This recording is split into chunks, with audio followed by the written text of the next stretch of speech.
not the only kid who grew up this way. Surrounded by people who used to say that rhyme about sticks and stones. As if broken bones hurt more than the names we got called, and we got called them all. So we grew up believing no one would ever fall in love with us. That we'd be lonely forever.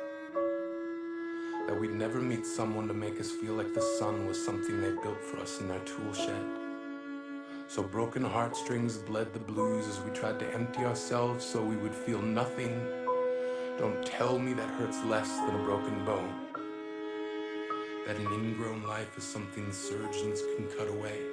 That there's no way for it to metastasize, it does. She was 8 years old. Our first day of grade 3 when she got called ugly.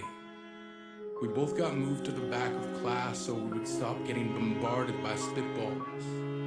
But the school halls were a battleground where we found ourselves outnumbered day after wretched day. We used to stay inside for recess because outside was worse. Outside we'd have to rehearse running away or learn to stay still like statues, giving no clues that we were there in grade 5. They taped a sign to the front of her desk that read, "Beware of dog." To this day, despite a loving husband, she doesn't think she's beautiful because of a birthmark that takes up a little less than half her face. Kids used to say she looks like a wrong answer that someone tried to erase but couldn't quite get the job done. And they'll never understand that she's raising 2 kids whose definition of beauty begins with the word mom. Because they see her heart before they see her skin. Because she's only ever always been amazing. He was a broken branch grafted onto a different family tree. Adopted.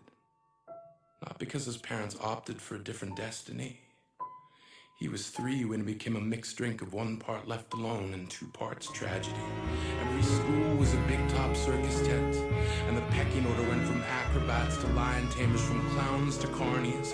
All of these miles ahead of who we were freaks. Lobster-clawed boys and bearded ladies. Oddities juggling depression and loneliness, playing solitaire, spinning the bottle, trying to fit it. They were raw!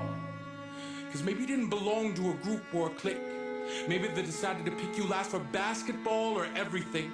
Maybe you used to bring bruises and broken teeth to show and tell but never told. Because how can you hold your ground if everyone around you wants to bury you beneath it? You have to believe that they were raw.